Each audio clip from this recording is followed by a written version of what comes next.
estar conectados a esta nueva sesión. El día de hoy vamos a hablar sobre efectos del desbalance de voltaje y corriente en los motores eléctricos, que es una de las cosas que vemos en el campo. El objetivo de esta charla es ver algunas pautas a tener en cuenta para poder hacer un análisis de posibles problemas de sobreamperaje o alta temperatura en el motor eléctrico, causado justamente por la variación de voltaje o corriente. Bien, entonces vamos a comenzar. Vamos a iniciar primero con algunos conceptos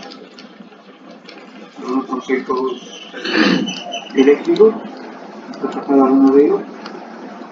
Uno de ellos es lo que se llama eficiencia. Eficiencia, cuando se habla de motores eléctricos, se refiere a la relación entre la potencia mecánica que yo obtengo en el eje del motor con respecto a la potencia eléctrica que consume el motor. Disculpa que te interrumpa. No estamos viendo algo que estés compartiendo. Todavía no vas a compartir, ¿cierto? Ok, un minuto.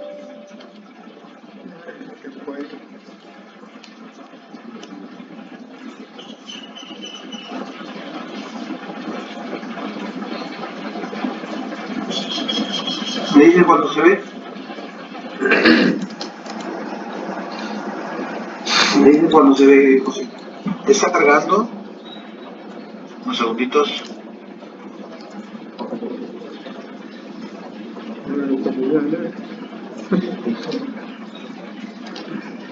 Ahí estamos, y está apareciendo también en los monitores de los que están conectados.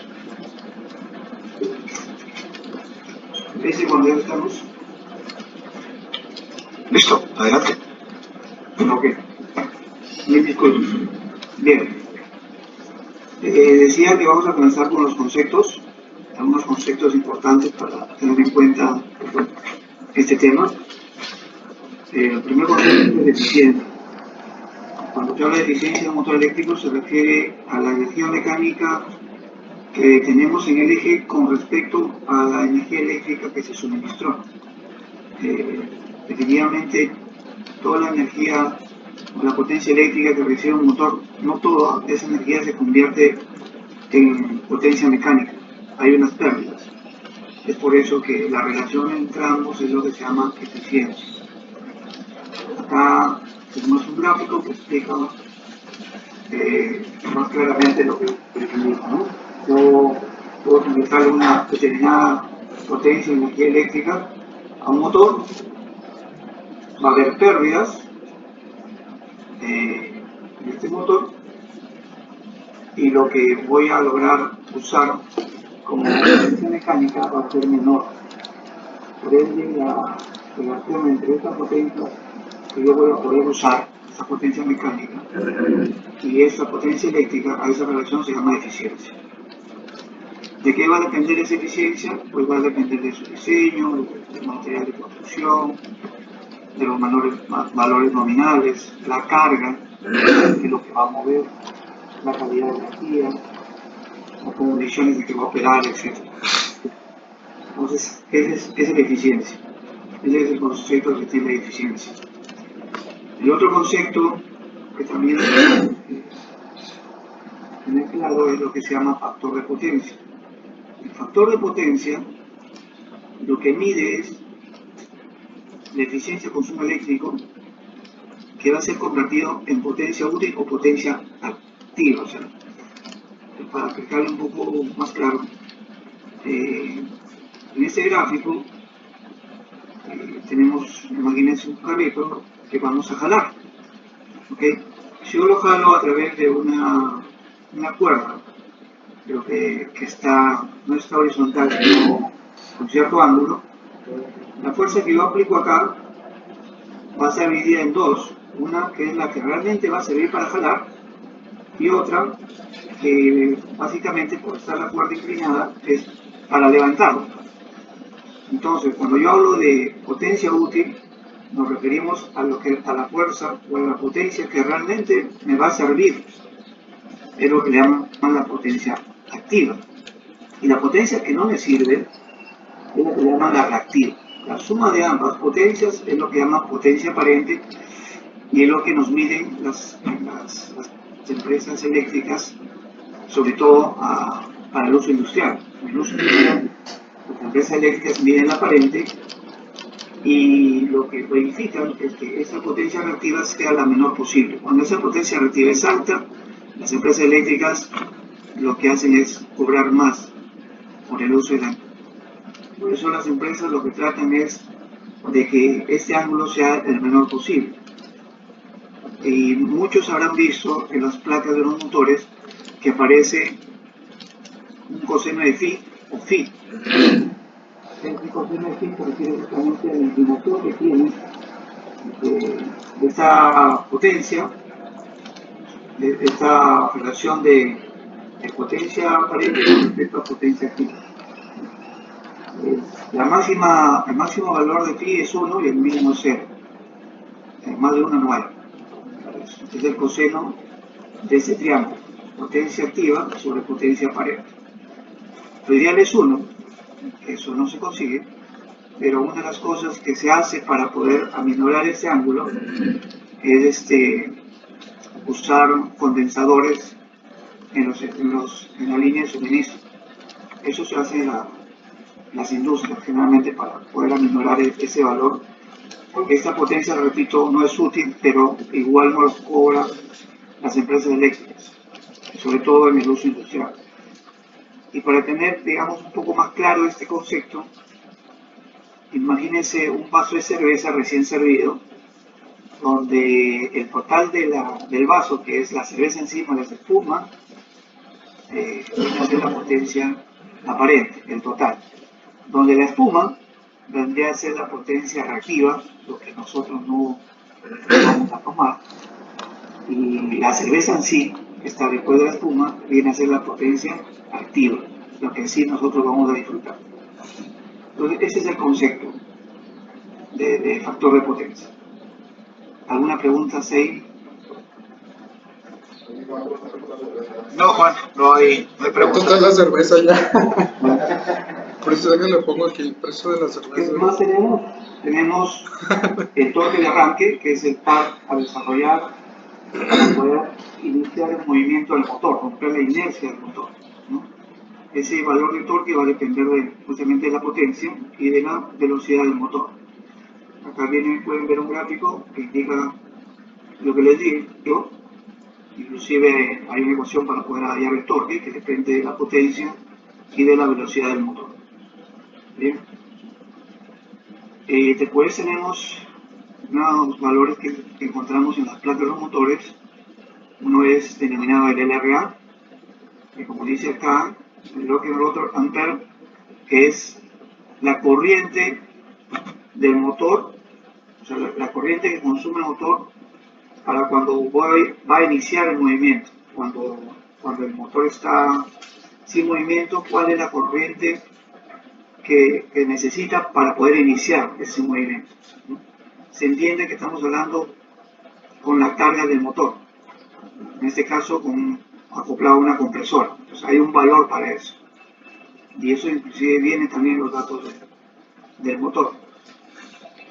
El otro valor que también tenemos en las placas son el RLA o el FLA, que viene a ser la corriente ya que consume el motor, pero cuando ya está en movimiento y a plena carga, a full carga. En el caso del compresor diríamos que está con la válvula de admisión toda abierta y con la presión nominal. A esa condición decimos que está la corriente RLA o FLA, ¿no? Las iniciales RLA en inglés, running load, ampere, estos son de la corriente en carga en marcha, ¿no? Amperaje en marcha. Ok. Bien. Ahora, ¿qué consideraciones debemos tener cuando evaluamos un motor con respecto a su voltaje y amperaje? Es importante tener las siguientes consideraciones. Primero que el diseño de los motores eléctricos de inducción, como son los que se usan en nuestras compresoras, tiene una variación máxima de más o menos 10 del valor nominal, según norma NEMA. Ahí me detengo un momento. NEMA viene a ser las iniciales de la Asociación Nacional de Fabricantes Eléctricos de origen en Estados Unidos. Pero hay otra norma, que es la IEC, que viene a ser la Comisión Electrotecnia Internacional, pero es de origen europeo. La razón es que también este dos grupos de normas, estos docentes, se originaron también porque la fabricación de equipos eléctricos también fue basado en la diferencia de frecuencias. En Europa normalmente se rige con el 50 Hz de frecuencia. Acá en América es 60 y en algunos países, como Argentina, Chile, Uruguay me parece también, trabajan con 50 Hz. Entonces, por eso existen esas dos normas. Una manera de diferenciar, y ahora hablando en motores, si un motor es norma IEC o es norma NEMA, es que los motores NEMA tienen la caja de borneras en el lado derecho, en el lado lateral derecho, mirando desde el trasero o desde el ventilador del motor. Ahí está la caja de borneras. En cambio, los motores con norma IEC tienen la bornera en el lomo, en la parte superior del motor. Esa es una diferencia. La otra diferencia es que IEC en sus placas pone la potencia del motor en kilowatts y NEMA lo pone en HP. Y finalmente, hablando con respecto a esta consideración de variación de voltaje, mientras NEMA considera más o menos 10% de valor nominal en la variación de voltaje, IEC norma eso a más o menos 5%. ¿Okay? Todos los conceptos que vamos a hablar van a ser referidas a NEMA en esta charla, porque los motores con los que se ensamblan los equipos están bajo esa norma. Bien, ¿qué otra consideración tenemos para poder hacer las mediciones de voltaje y corriente? Es que, y esto ya es por experiencia, si bien NEMA dice más o menos 10%, pero acuérdense que hay dos condiciones en el momento de arrancar la máquina. Uno es en el arranque en sí, que hay un pico de corriente y una posible caída de voltaje, dependiendo de la estación. Y otra es la corriente ya en operación. Yo les sugiero de que en operación esa variación no sea más o menos 6% del nominal. Bien, por la razón de que de alguna manera guardemos algo de desviación hasta el 10 por algún problema que pueda tener el cliente o un momento de cargas, etc. No trabajar al límite de más o menos 10. Ese sería en mi todo caso, perdón Juan, en todo caso nada más para entender, esto tú lo que mencionas es que el motor debería de estar un poco sobrado, ¿de acuerdo? Ese es el concepto. Correcto, correcto. Mira, digamos que trabajamos a 460, ¿no es cierto? Digamos que tengamos una caída del 10%. Entonces el límite para operar ese equipo sería 414 voltios. Yo creo que y eso no es NEMA, ya, pero es una sugerencia, es de que deberíamos en operación, ese equipo debería trabajar en 432 voltios.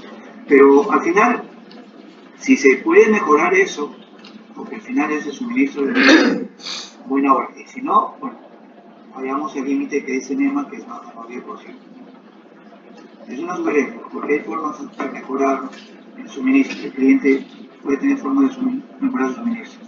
Me queda claro, básicamente era para exponer el caso a los participantes. Bien, gracias. Otra sugerencia es de que las medidas que se hagan de corriente y voltaje tienen que ser a 100% de carga. ¿Eso qué quiere decir? Con la válvula de emisión totalmente abierta. Y a la presión de diseño. Buscar que la presión de diseño, que el equipo trabaje a la presión de diseño, y que la válvula de emisión esté totalmente abierta. En esas condiciones es que debemos tomar el voltaje y la corriente de operación.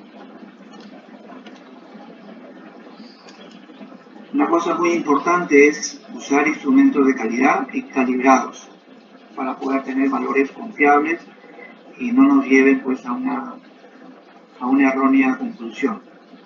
Eso es clave para poder evaluar las variaciones. No quiero hacer propaganda de una marca, pero ahí les muestro los equipos que creo que deberían tener sugeridos. Finalmente, estos valores de corriente y voltaje los tienen que medir en la parte superior del levantador principal, 1M. Si es este triángulo es 1M, si es full voltaje es el 1M, en la parte superior. Ahí se tienen que hacer las mediciones. Bien. ¿Alguna consulta con respecto a este slide? Se tiene una pregunta, probablemente me atrasé en hacerlo. ¿Puede resultar ese comportamiento del motor debido a la edad del motor? ¿Tiempo de uso? Sí. Claro, por un tema de desgaste, por un tema mecánico o también por un tema eléctrico. Básicamente es la bobina del motor.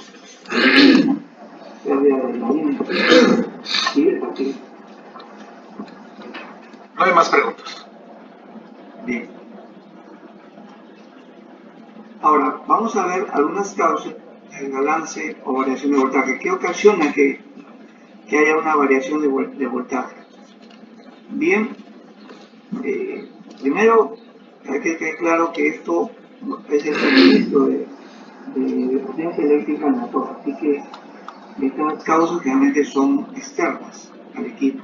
Una de ellas es la deficiencia de la red principal, o sea, que la compañía que suministra energía eléctrica esté enviando un suministro inadecuado, ineficiente. Eso pasa. Ajustes de taps en el transformador, eso ya es generalmente es el equipo de la planta, el transformador que recibe de la empresa eléctrica y que después lo envía a la planta, puede tener desconfigurado o requiere algún ajuste en sus taps. Una fase abierta del transformador primario, ¿no? En el mismo transformador. Problemas de conexión en la planta que usan transformadores también pueden hacer que haya problemas cause problemas en el suministro de voltaje al equipo. Un posible quemado, condensadores defectuosos. Repito, a clientes que realmente sí usan bancos condensadores para bajar el cociente de frío, para bajar la potencia reactiva. Y distribución desigual en la red de clientes. Eso también pasa cuando el cliente tiene una distribución en su red y en el circuito donde va a meter energía eléctrica el complejo, pues no tiene la potencia requerida porque la red básicamente no está bien balanceada. Eso también pasa. Bien. ¿Qué efectos típicos tenemos con una variación de voltaje? Si, digamos, tenemos una reducción del 90%, lo que dice NEMA, una caída del 10%, que es máximo en NEMA, ¿qué podría causar en el motor? Pues lo siguiente, primero tendríamos un 19% de reducción en el torque de arranque y de operación. Torque ya dijimos que es para iniciar el movimiento del motor, se reduciría, tendría menos torque para iniciar el movimiento del motor. Tendríamos una reducción del 1.5% en la velocidad de giro, o sea, se reduciría la velocidad de giro del motor cuando está a plena carga. Habría un incremento del 10 al 11% en la corriente a plena carga. O sea, realmente sabemos de que cuando el voltaje cae, la corriente sube, pero acá ya está en números, en porcentajes. Una caída del 10% podría ocasionar un incremento del 10 al 11% en la corriente a plena carga. Habría una reducción también en la corriente de arranque. En el pico de arranque se reduciría, porque no hay el voltaje suficiente para tener más torque. Entonces ahí es donde el voltaje en el pico se reduciría, pero en plena operación se incrementa. Son dos condiciones diferentes, ¿no? Arranque y marcha normal. Y el otro punto a tener en cuenta en la operación del motor es la temperatura.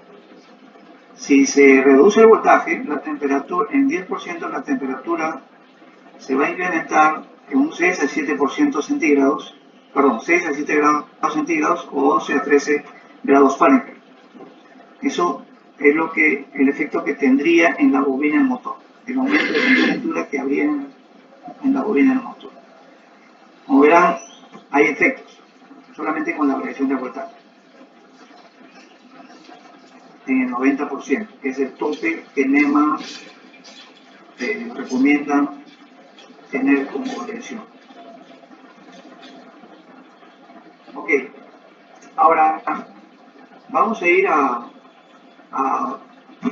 ver cómo podemos determinar en números cuánto es el desbalance de voltaje que tengo. Ya hemos hablado de la variación, ¿correcto? Hemos hablado de la variación, que es más o menos 10. Esa es una cosa. El otro concepto a tener en cuenta es el desbalance. Cuánto el voltaje de una línea con respecto a otra, cuánto varía. Para hacer esto se usa un cálculo que es también por indicaciones de NEMA, que es como indica acá este cuadro. El cálculo es sencillo, es básicamente primero se saca el promedio de las lecturas que se toman en las líneas, de las lecturas de voltaje, y de ahí ese promedio se hace la diferencia con cada voltaje que medimos, y se pone en este cálculo la diferencia máxima con respecto al voltaje medio, y eso se multiplica por 100. Ese valor es lo que nos da el desbalance de voltaje en porcentaje.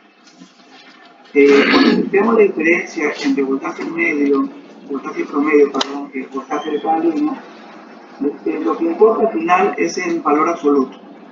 Si sale negativo, pero es alto, ese es el valor que debemos poner acá, como valor absoluto.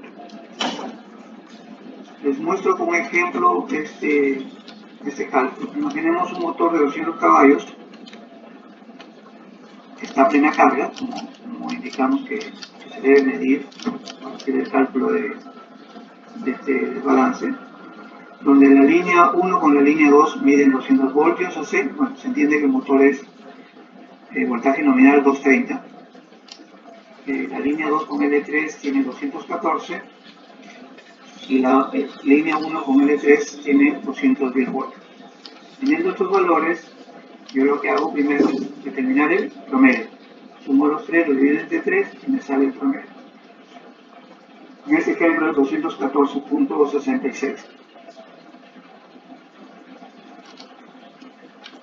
Después hago la diferenciación entre el voltaje, en este caso, como les dije, es 230, y los diferentes valores que tengo, ¿cierto?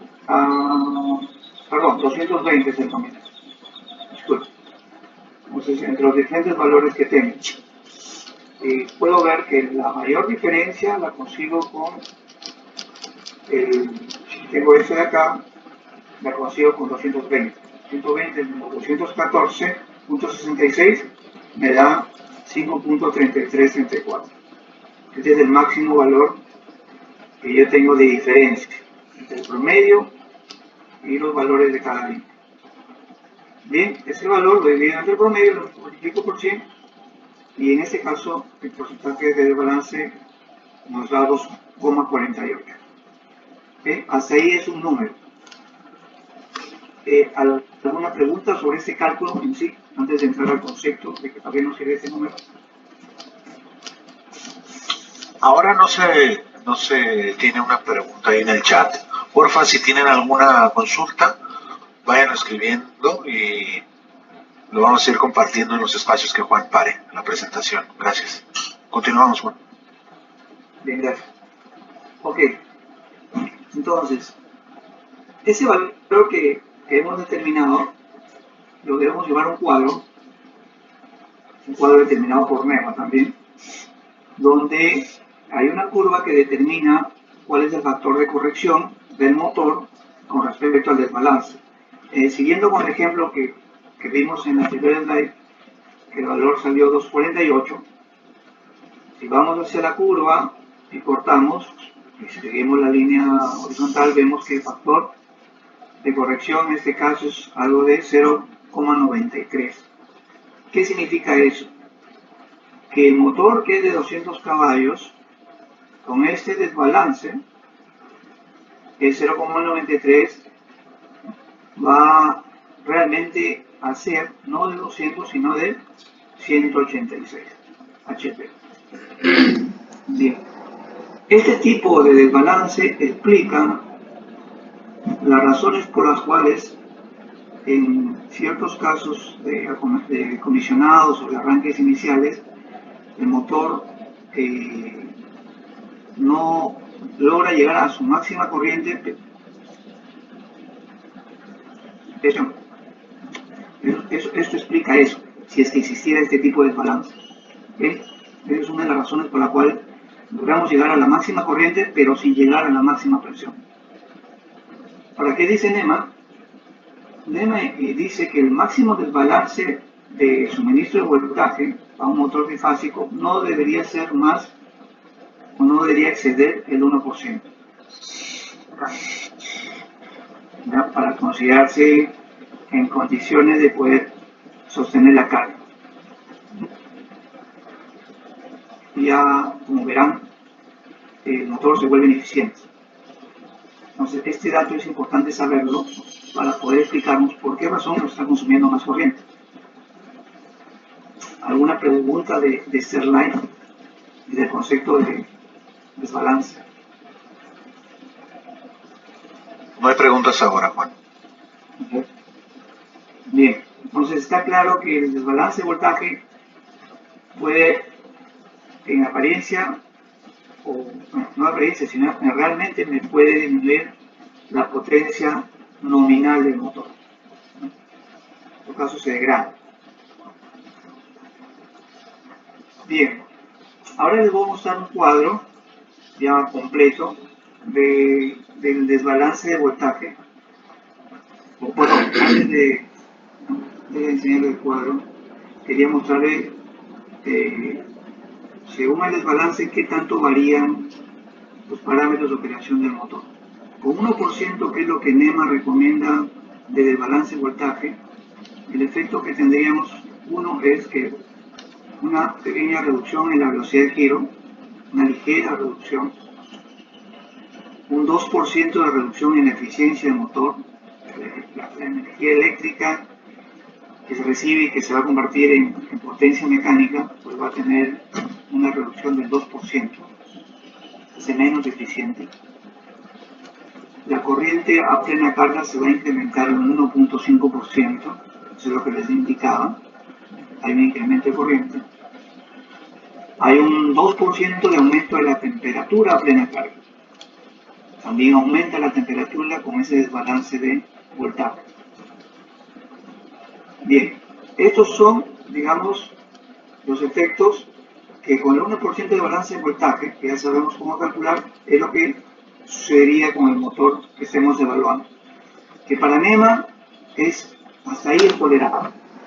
Ahora vamos a ver con un 2% de desbalance qué efecto tendría en el motor. Primero, por efecto de la velocidad, sería una leve disminución en la velocidad de giro a plena carga. Y acá un dato que sí ya es más relevante. Habría un 8% de reducción en la eficiencia del motor. O sea, el motor se vuelve, si lo comparan con el 1%, se vuelve 4 veces menos eficiente con respecto al 1% de balance. Con respecto al incremento en la corriente, se duplica el porcentaje. Ahora es 3% de incremento en la corriente a plena carga. Consume más corriente, el doble que si fuera a 1% de balance. Y con respecto a la temperatura, también se cuadruplica con respecto al 1%. Va a calentar más el motor, con un 2% de balance. Bien, entonces, como verán, este dato de desbalance de voltaje, que es diferente a lo que es variación de voltaje, también es importante calcularlo y ver qué efectos puede hacer en el motor que estamos nosotros evaluando.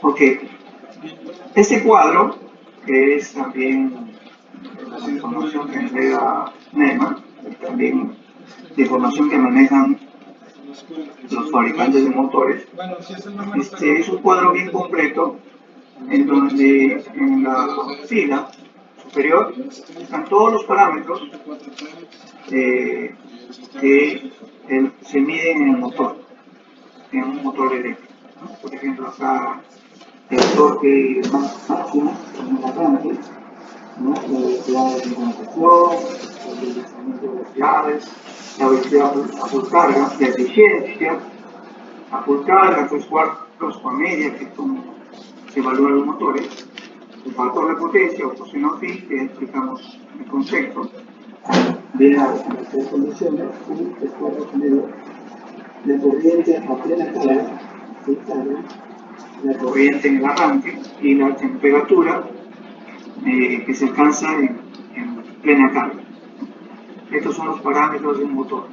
Y en la columna de la izquierda están las variaciones que puede haber, lo que acabamos de hablar. Por ejemplo, para el voltaje, por encima del 10% o por debajo, 10% por debajo nominal o 10% por encima nominal, incluso en este cuadro hablan de hasta del 20% por encima del nominal, y si van y comienzan a desplazarse en cualquier variación que ustedes ven, van a ver qué efecto causa. Por ejemplo, si yo tuviera, digamos, el 120%, el 20% por encima del valor nominal, el torque se incrementaría casi 44%, el torque se elevaría tremendamente. Pero ¿qué decrece? El deslizamiento entre velocidades, tanto del extractor como del campo magnético como del rotor. O sea, el fase sería mayor. A ver qué decrece, la eficiencia 6%, el factor de potencia también decrece, la corriente a máxima carga se incrementa 12% y la corriente en el arranque se incrementa 20%, que es fuerte, y la temperatura de operación a plena carga del motor se incrementaría en 5 a 6%, ¿okay? Para equipos hasta 75 caballos. Entonces, este cuadro es bien completo, les va a dar idea de las variaciones que puede haber, tanto por variación de voltaje, ¿no? En subida o en bajada. Acá en esta segunda columna, con respecto a la frecuencia, 5% por encima del nominal o 5% por debajo del nominal, también qué efectos tendría en estos valores en el motor. Y acá en estas dos últimas filas está lo que les mencioné en el slide anterior, el 1% de balance, qué efectos tendría, y el 2%. Por ejemplo, hablamos que la temperatura en 1% se incrementaría en 2%, y que en 2% de desbalance se incrementaría 8%. Lo mismo que les dije en el slide anterior está en este cuadro, tanto para variación de voltaje, variación de frecuencia y desbalance. Bien, es un cuadro bien completo que les sugiero tenerlo para cuando vayan a evaluar la operación del motor eléctrico respecto a su voltaje, frecuencia o desbalance de voltaje. ¿Alguna pregunta con respecto a este cuadro? Aquí hay muy buena, muy interesante. ¿Cómo medir la eficiencia de un motor, de un equipo que me llega para reparación? ¿O qué pruebas se harían? Bueno, hay instrumentos más sofisticados que un perímetro de multitest, ¿no? Hay inclusive analizadores de potencia, hay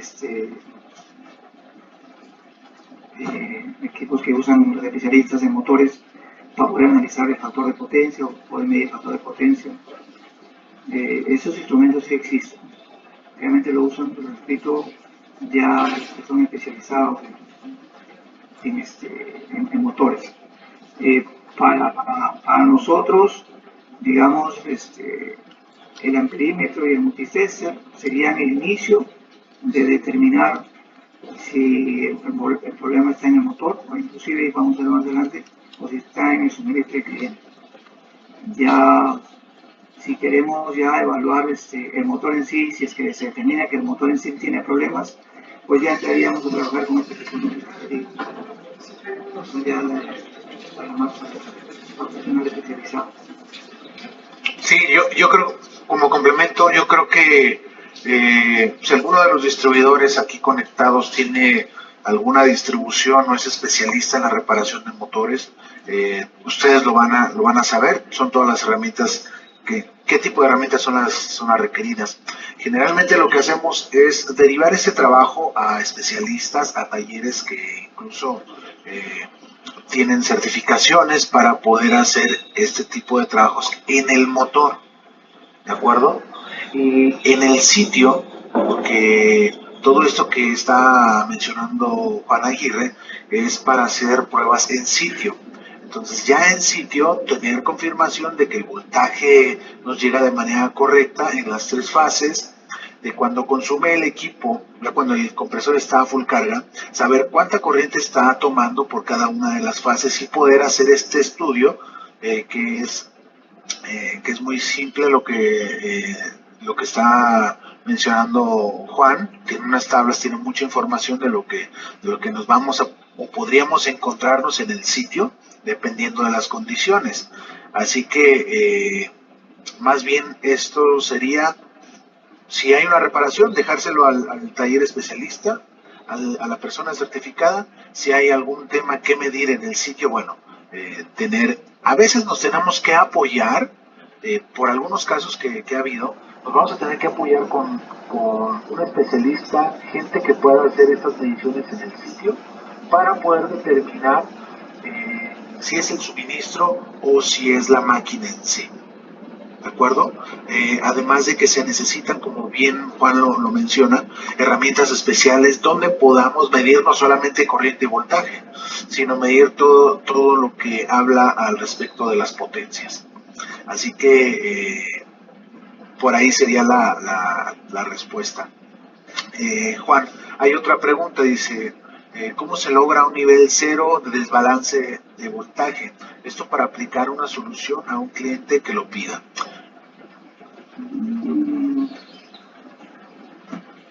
Bueno, que haya un desbalance de cero, que es lo ideal, que todas las líneas midieran el voltaje nominal y las corrientes también midieran lo mismo. Sinceramente no he tenido esa experiencia de encontrar un equipo perfectamente balanceado, pero por lo que sí, eso que es el suministro depende primero de la calidad de energía que envía la empresa eléctrica, que no es porque yo haya tenido una experiencia, pero sí generalmente no es bueno. No sé, realmente no es bien balanceada. Y lo otro también depende del transformador del cliente, de que los TAPs, la regulación, los ajustes que tenga ese transformador también sean los adecuados. En realidad, esas serían las correcciones que se tendría que hacer para acercarse a que el voltaje esté balanceado. Ahora, que se logre conseguir un voltaje pues cero, desbalance, por experiencia no he tenido. ese gusto, se puede decir, ¿no? De encontrar perfecto el suministro de energía. Sí, es muy difícil, pero por eso debemos de trabajar con las tolerancias. Al final la placa nos indica cómo debe de trabajar ese motor y también tiene ciertas tolerancias, tal cual tú lo estás mencionando.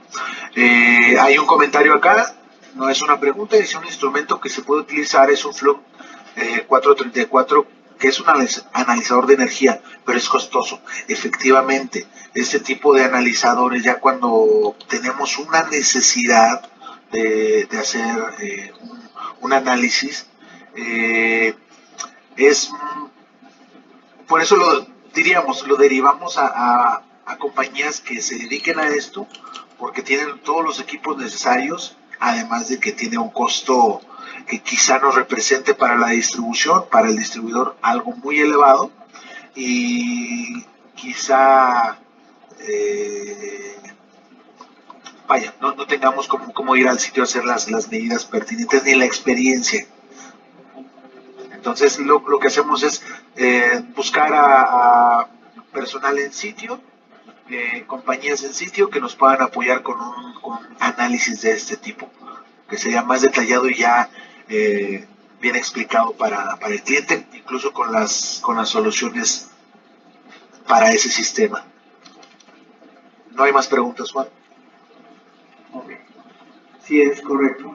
Y una recomendación adicional en el caso de equipos con inverters o con variables es de que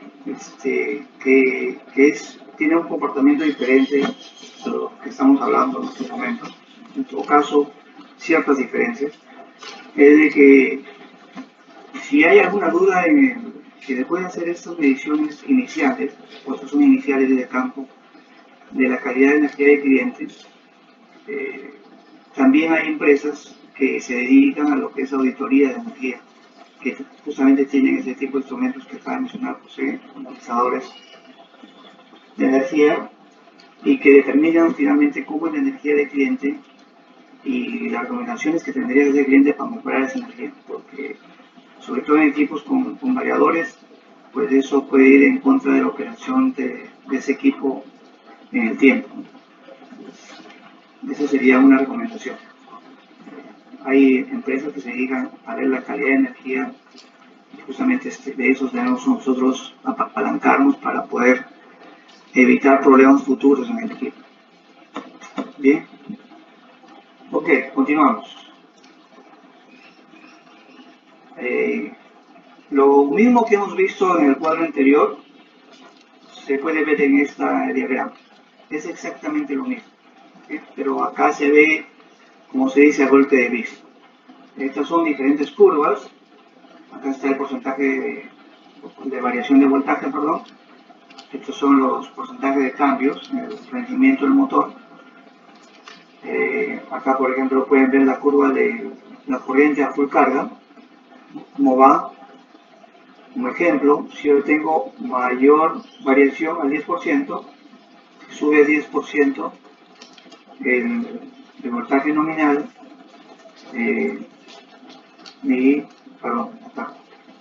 acá estaría mi full carga, estaría por acá, ¿no es cierto? Daría acá este porcentaje en 2%. Es el factor de potencia, va por acá. El factor de potencia se incrementa a menor variación y disminuye a mayor variación. Si hay voltaje por encima del nominal, el factor de potencia disminuye. Acá está el amperaje en el arranque, acá está el torque, también el máximo torque en el arranque. Entonces, esto de acá es para verlo a golpe de vista y el cuadro anterior pues ya es más detallado. Eso es con respecto a la variación de voltaje. Es solamente para mostrar. Bien, entonces hemos hablado todo lo que es con respecto a voltaje. Hemos hablado cuál es la variación máxima según NEMA. Hemos visto los comportamientos de los parámetros de operación que tiene cuando se varía el motor. cuando se varía, perdón, el voltaje y cuando hay desbalance de voltaje. Acuérdense que son dos cosas, puede haber dos efectos inclusive, un efecto de variación de voltaje, ¿okay?, sumado a un efecto de desbalance de voltaje, porque se pueden sumar esos efectos, e inclusive también de frecuencia. Entonces, hay que tener claro eso. Y el siguiente parámetro a tener en cuenta es ya la corriente. Y acá ya mencionamos que el efecto este puede causar un desbalance corriente. Ahora, el desbalance corriente es también un valor que se determina con un cálculo, básicamente es igual el método de cálculo que se hizo para el desbalance de voltaje.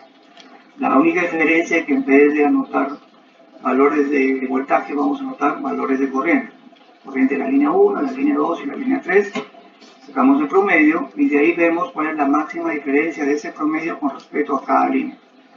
Una vez que determinamos cuál es la máxima diferencia, lo dividimos entre la corriente promedio, multiplicamos por 100 y eso nos va a dar un desbalance de corriente. ¿Sí? Ahora, ¿cuáles son las tolerancias? Una vez que yo calculé ese desbalance, ¿cuáles son las tolerancias de desbalance corriente que se sugieren? Bien, a tener en cuenta, para motores de 11 a 37 kilowatts, que equivalen a 11 a 50, perdón, de 15 a 50 HP, el máximo desbalance de corriente es más o menos 5%. ¿Bien? Y para motores ya más grandes, de 45 kilowatts a 350, que equivalen a 60 hasta 500 HP, el máximo desbalance es más o menos 3%. Este cálculo debería quedar, no debería pasar estas tolerancias para poder ser aceptados como normales en la operación de este motor. Por ejemplo, vamos a hacer algunas conexiones y valores para ver el cálculo, ejemplos de cálculo. Tenemos acá tres tipos de conexiones, o sea, motores. En la primera conexión tenemos estas corrientes. Sacamos el promedio de 50, buscamos cuál es la máxima diferencia con cada línea, encontramos que la máxima diferencia es con 46, que sale 4 amperios, y por lo tanto divido esa máxima diferencia entre promedio y determino que el desbalance de corriente es 8%. Hacemos lo mismo a la segunda conexión. El promedio, digamos, es igual a 150, pues las vectores son diferentes. Acá la máxima diferencia es 1 amperio, ¿no? Divido entre el promedio, me sale que el desbalance de corriente es 2%.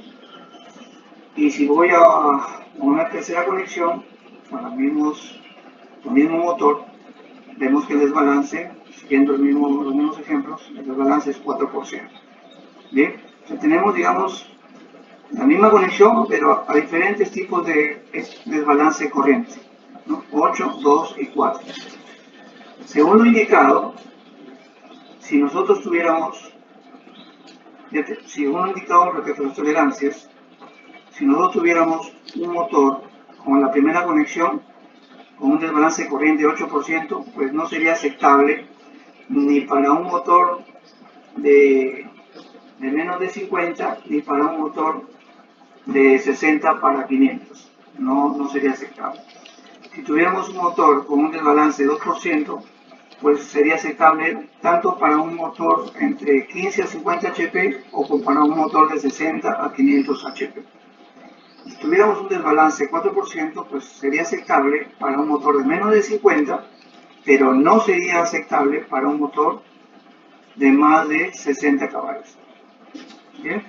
Esa es la forma de calcular y después solamente comparar con respecto a las tolerancias que se indican como aceptables para cada potencia motor. ¿Alguna pregunta del desbalance de corriente? No hay preguntas, Juan. ¿Cuáles son los efectos que causan un desbalance de corriente, una variación de corriente? Pues puede causar un desbalance del 5 a 10%, puede causar una elevación de la temperatura del 10 al 20%. El motor se nos va a calentar, ¿no? Un mínimo de 10 o un máximo de 20% de la lectura normal de temperatura que tiene el motor. Una regla que hay que considerar es de que por cada aumento de 10 grados centígrados de temperatura en la bobina del motor, la vida útil se reduce a la mitad del aislamiento del motor. Si trabaja más caliente, pues la vida útil de la bobina se va a reducir. Eso también se da cuando hay mayor desbalance de voltaje, pues también va a haber desbalances de corriente. Si nosotros comenzamos en el campo midiendo el desbalance de voltaje y se ve que el desbalance, digamos, es mayor que 2%, porque 1% es lo tolerable por NEMA, vamos a comprobar que también en las corrientes vamos a tener desbalance. Y un pequeño desbalance de voltaje va a resultar en un mayor porcentaje de desbalance de corriente, lo que les acabamos de indicar. Esas son cosas que ustedes pueden comprobar en campo. Ahora, ¿cómo determinar el origen del desbalance de corriente? ¿Cómo yo sé qué está causando el desbalance de corriente en el motor? Muy bien. Primero, para poder verificar, se debe hacer un cambio de líneas en las líneas que suministran energía al motor. Lógicamente, primero hemos verificado, hemos calculado el desbalance de corriente, hemos visto que está por encima de 5 si es un motor de menos de 50 caballos o por encima del 3% si es un motor encima de 60 caballos. Una vez que hemos determinado que el desbalance sí está por fuera de lo recomendado, pues voy a verificar de dónde viene el desbalance, porque solamente hay dos orígenes, o es el motor o es la línea de suministro de energía. ¿Cuál de estos dos me está causando el desbalance correcto? Una de las cosas que se hace es hacer cambio de línea, ¿no? El cambio de línea que suministra esta energía al equipo. Si los valores de corriente que yo leía inicialmente, en L1 leía, por ejemplo, 52 amperios y lo cambié a L3 y L3 ahora me lee 52 amperios igual que cuando estaba en L1, entonces quiere decir que el suministro eléctrico es el causante de ese desbalance de corriente. ¿Okay? En otras palabras, si el valor de corriente se cambia con la línea, quiere decir que el suministro eléctrico es el causante de ese desbalance de corriente. Y por lo contrario, si hago igual el cambio de líneas y el valor de corriente se mantiene en la misma línea, entonces podemos concluir que el desbalance de corriente es originado en el motor. El problema está en el motor. Y bueno, ahí ya tenemos que entrar, como hemos hablado, posiblemente analizarlo ya con arnes más especializados en ese tema para verificar si la falla está en el estator, generalmente, o en el motor, algún problema que esté causando este desbalance de corriente. Entonces esa es la forma de descartar el origen del desbalance de corriente. Y como indica la última recomendación, es que estos cambios de línea pues, se tiene que hacer siempre manteniendo el sentido de giro del motor, ¿no? El sentido de giro del compresor se debe mantener para no causarle daños. Bien, ¿alguna consulta con respecto a este slide?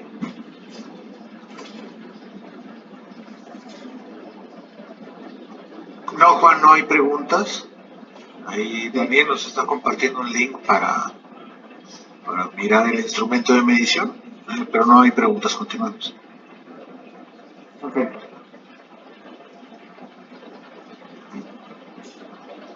Bien, ahora, ya para ir terminando, El cálculo de corriente real de consumo, pues con estas variaciones que acabamos de hablar, de voltaje y de corriente, pues también varía, ¿no? El valor nominal de corriente que indica la placa, pues también va a variar con esas variaciones. ¿Cómo puedo calcular esta variación de corriente? Con la siguiente fórmula. Acá la corriente real de consumo va a ser igual al valor nominal que indica la placa, más el factor de servicio, más el factor correctivo por variación de voltaje, más factor por desbalance de voltaje. Acuérdense que hemos hablado de variación de voltaje y desbalance de voltaje. Con esta fórmula yo puedo hallar cuál es el valor real de consumo que va a tener, consumo de corriente que va a tener mi motor cuando trabaje a plena carga. Hay que estar claro que todo esto es a plena carga. Bien, por ejemplo, en este equipo, para poder aplicar la fórmula, tenemos un motor de 60 caballos con voltaje nominal 230, corriente nominal de 140 amperios, factor de servicio 1.2 y un desbalance que ya nosotros hemos calculado que es de 2% y que está operando a 220 voltios. Entonces, el factor de servicio utilizable en este caso es 1.1. Acá voy a parar un momento para enseñarles una hoja, un datasheet de uno de estos equipos donde saqué el ejemplo para que vean que los motores con los que se fabricábamos las compresoras toman parte del factor de servicio para poder operar. ¿Me dan un minuto?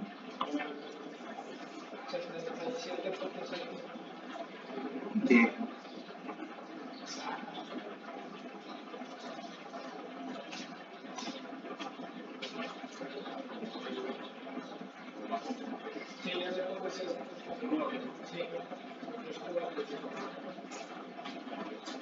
O sea, me dice cuando se puede ver la pantalla. Se está cargando. Segundo, parece. Sí, ahí está ya. Test data. Ok. Bueno, este es un test data de un equipo de 100 caballos, 7500, que ven aquí, de 60 Hz. Quiero que vean acá algo. Acá dice PHP potencia a full carga, ¿no? A máxima carga. Como verán, PHP es la potencia al eje, ¿no? O sea, la potencia que consume el motor en el eje. Y verán que no es 100. ¿No? Por ejemplo, a un 75 102, 104, a un 75 09, 109, a un 75 10, 107, a un 75 12, 108.5. Está consumiendo más del nominal. ¿Pero qué quiere decir eso? Que está consumiendo el factor de servicio. Si vamos a ver el factor de servicio en los datos estadísticos del motor, van a ver que el factor de servicio de estos motores es 1.2. Gracias. Y ustedes ven cuánto más de nominal es lo que yo estoy tomando para poder operar el equipo a las máximas presiones a las que se están enseñando, pues no es del 20%, es más o menos el 10%, o sea, no se toma el 20%. Por eso es que en el cálculo nosotros ponemos 1.1. Pero cuando ustedes hagan esos cálculos, yo les sugiero vayan al datasheet del equipo respectivo y para que sean más precisos vean cuánto más es el incremento, cuánto más estoy tomando yo del factor de servicio. Pero como verán, no es el nominal. Y ese es otro punto también a tener en cuenta. Cuando vemos la corriente, muchos clientes dicen, ¿por qué no está consumiendo más corriente del nominal? La razón es que el diseño toma un porcentaje del factor de servicio, toma algo más del valor nominal. Por eso el consumo es algo más, realmente es el 10%, a la condición de presión máxima, a la condición de máxima carga. Eso es lo que debemos tener nosotros claros y con esta datasheet demostrar al cliente, porque hay clientes que efectivamente tienen la idea de que no debería consumir más de nominal a máxima carga. Entonces, este es un punto muy importante a tener en cuenta a la hora de hacer sobre todo los arranques iniciales los comisionados y que el cliente vaya a hacer esa observación, pues acá están las pruebas de que así es el diseño. Bien, entonces volvamos a nuestra presentación.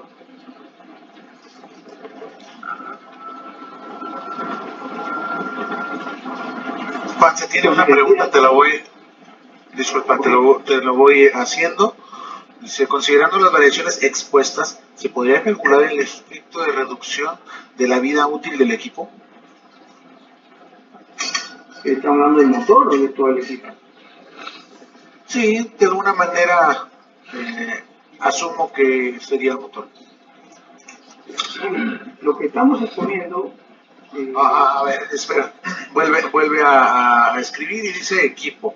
Entonces, cuando hablamos del equipo, Jorge, no sé si nos quieres exponer a qué te refieres. ¿Te refieres a todo el compresor?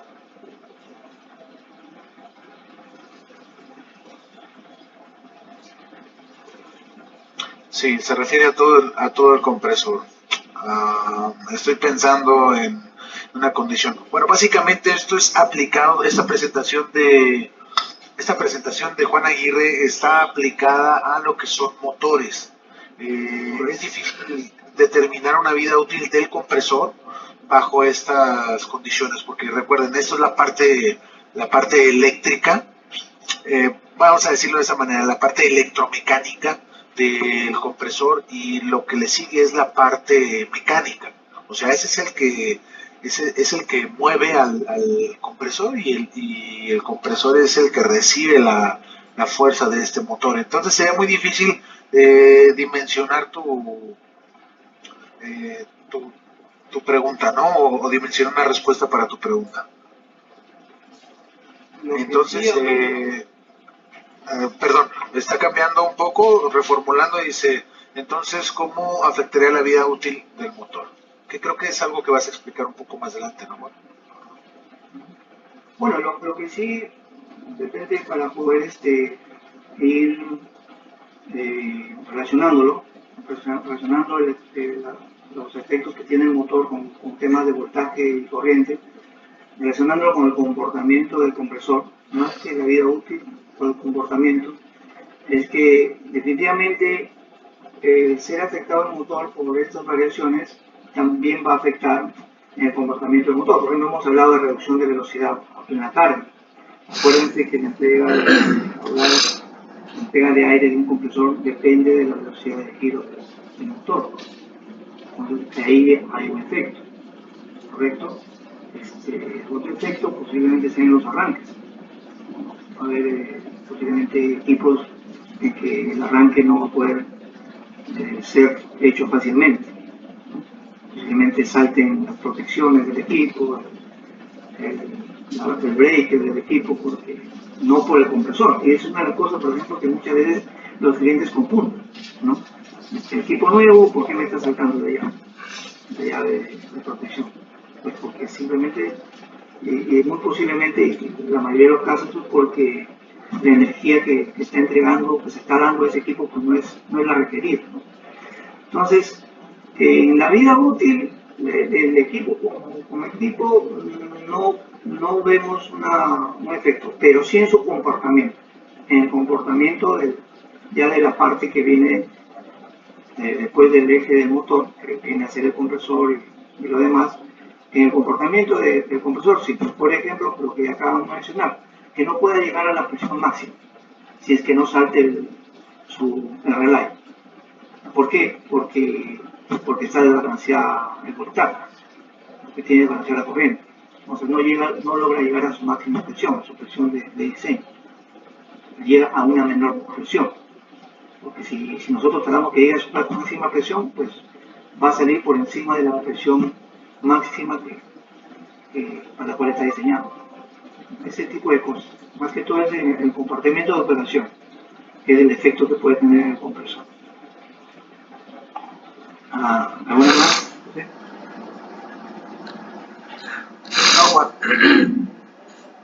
Bien. Ok, entonces seguíamos. Tenemos ya explicado por qué tenemos que multiplicarlo por el factor de un incremento, acá vemos dónde podemos obtener este valor, en este caso 1.1. El factor de corrección de voltaje, este es un voltaje nominal. Acuérdense que los motores que vienen de Estados Unidos vienen 230, 460. Desde ahí ya tenemos una variación porque, por ejemplo, acá en Perú trabajamos a 440 y 220. Desde ahí ya se tiene una variación. Entonces, si el voltaje nominal es 230 y yo le suministro 20, pues ya sabemos que a menor voltaje, mayor corriente. En este caso hago yo la corrección del nominal con respecto al que yo voy a suministrar y tengo un incremento de un 4%, 4,5%. Bien. Y el tercer factor es el desbalance. El desbalance, si yo tengo un desbalance de 2%, en la tabla que les mostré, esa tabla general, si ustedes van en desbalance 2%, se van a la columna de que dice incremento de corriente, van a ver que el incremento es 3%. Si yo tengo estos tres factores, multiplico por el valor nominal, factor de potencia, por el factor de servicio, perdón, por el factor de corrección de voltaje y por el factor por desbalance de voltaje, finalmente tengo que la corriente real que puede consumir ese motor va a ser de 165.76. O sea, si lo comparamos con el nominal, o en todo caso con el nominal más el factor de servicio, que es el amperaje total que en realidad puede consumir ese motor a producción de diseño, sería 135 con respecto a 154. 154 es 140 por 1.1. O sea, estaríamos 11 amperios por encima. ¿Qué es lo que nos pasa en el campo? El cliente dice, está consumiendo 7 amperios por encima, 4 amperios por encima. Pues la razón está acá. Y eso es lo que uno tiene que verificar. ¿Por qué me está consumiendo valores como esos por encima del nominal o del máximo corriente que consume el equipo? Ok. ¿Algunas preguntas finales?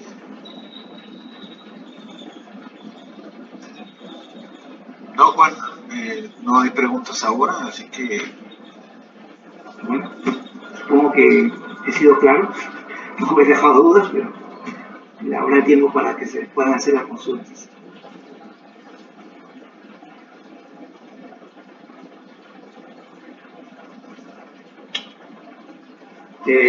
¿Terminamos con esto, José? Sí, sí, bueno, estaba esperando unos segunditos a ver si había alguna... hay una pregunta por acá.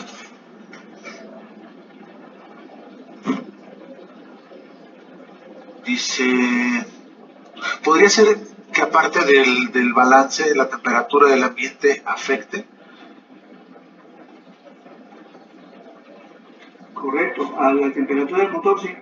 Si aparte del balance usted tiene un ambiente con una temperatura por encima del nominal para la cual están diseñados los motores, que es igual que el de las compresoras, aproximadamente 40 grados, de 40 y 45 grados, que eso le va a sumar también a la vida útil de la bobina. ¿Sí? Claro que sí. Esa es una cosa más que afecta a la vida útil de la bobina, la temperatura ambiente de operación del ambiente donde está trabajando el equipo. Correcto. Correcto. ¿Alguna otra pregunta? Dice, ¿la altura incide en el consumo eléctrico del motor? En altura lo que incide es el enfriamiento del motor. Al tener menos aire en altura, pues va en contra del enfriamiento del motor, más no de la corriente. De la corriente ya es lo que hablamos, la carga en sí, ¿no es cierto? Y si está bien seleccionado el equipo, pues no debería tener problemas con la corriente. Pero sí hay que ser claro de que cuando uno selecciona equipo en altura, pues ahí tiene que tener en cuenta el efecto del enfriamiento del motor, porque porque si no fuera así, el motor sí tendría problemas de temperatura en altura. De acuerdo contigo. Bueno, no hay más preguntas, así que... Hay una más que cerramos. Sí, ya la acabo de ver. Dice, ¿el pintar el motor encima de la pintura original afecta su desempeño? Si estamos hablando de un motor PFC, o sea, los aleteados, que son enfriados por fuera, los motores que tienen aletas, son los TFC enfriados por fuera, es posible. Es posible. ¿Por qué? Porque como son enfriados por fuera, pues va a depender de la transferencia de calor, el calor que disipan estas aletas, ¿no? Y si uno lo pinta, pues posiblemente con mayor espesor, puede afectarle en la eficiencia de esa transferencia.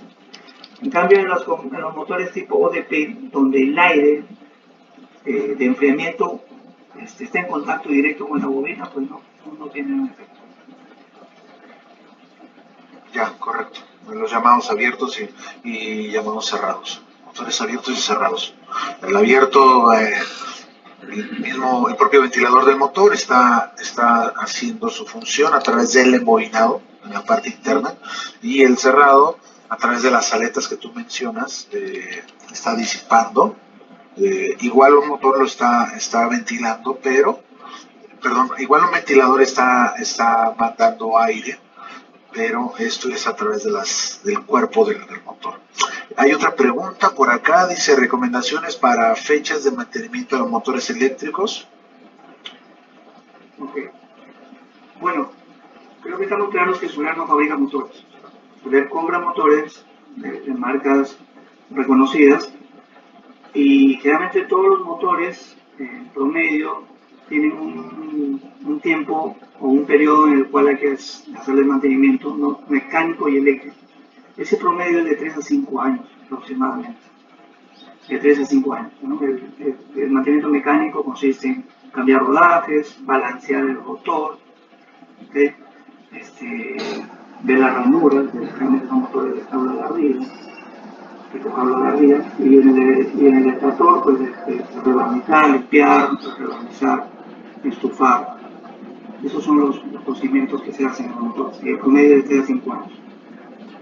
Correcto. Importante, hablando del motor, es que cada uno de los motores, como ya bien lo menciona Juan, pues puede variar dependiendo dependiendo de la marca. Me refiero a que algunos motores que están en el sitio podrían ser con necesidad de lubricar los rodamientos, porque son rodamientos abiertos, o son rodamientos sellados. Entonces, aquí sí lo que nosotros recomendamos es poder tener en cuenta al fabricante del motor, ver las especificaciones de este mismo y ver a través de ello cómo poder dar el mantenimiento requerido al propio motor, ¿no?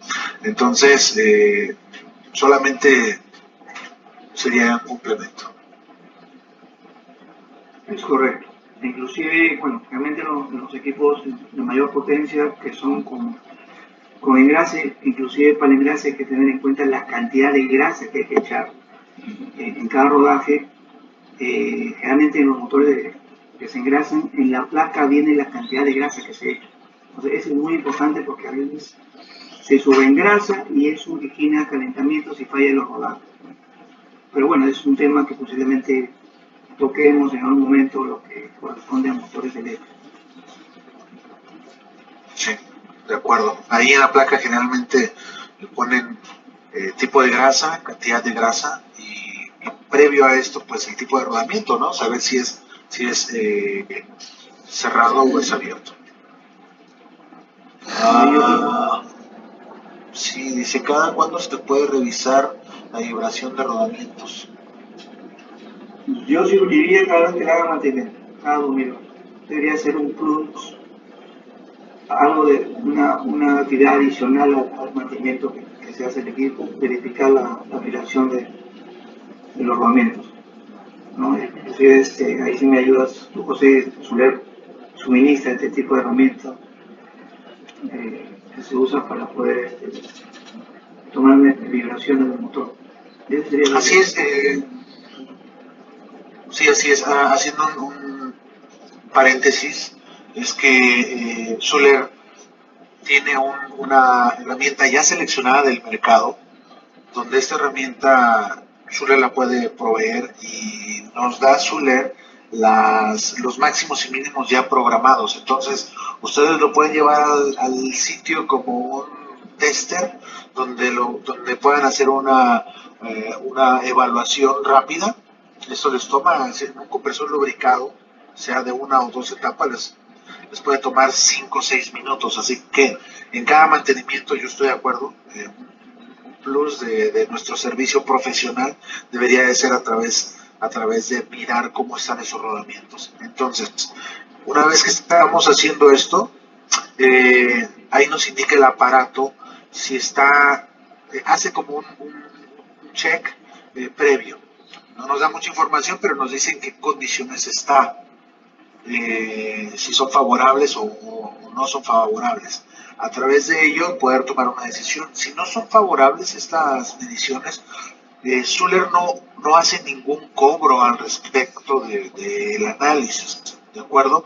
Hay una compañía externa que Schuler ha contratado para hacer todos los análisis. Siempre y cuando tengamos una alarma o una prealarma, sugerimos nosotros nos envíen el archivo, se lo enviamos a esa compañía, ellos hacen la evaluación, porque lo que se tiene que hacer es algo un poco tedioso, porque dentro de lo que es Schuler y esta compañía, lo que hacen es abrir la máquina, me refiero a ver qué tipo de rodamientos tuvo, cuál número es, cuántos rodajes tiene, y las RPM, dependiendo del sitio donde se vaya a evaluar, etcétera, etcétera. Entonces es algo que es un análisis muy duro, se podría decir, muy a detalle. Entonces lo que nosotros hacemos es derivarlo a esa compañía externa de Schuler. Eso no tiene un costo para el distribuidor. Entonces, una vez que se tiene una alarma o una prealarma, ustedes nos pueden compartir el archivo, nosotros lo podemos compartir a su vez a la fábrica y tener un resultado de esa evaluación, que ustedes pueden incluso compartirle al cliente ya en un documento.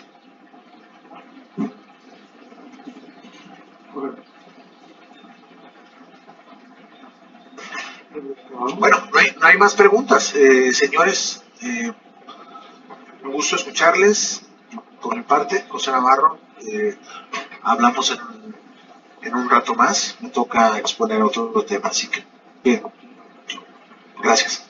Juan. Bien, muchas gracias a todos, los esperamos aproximadamente un par de horas. Gracias nuevamente. Hasta pronto.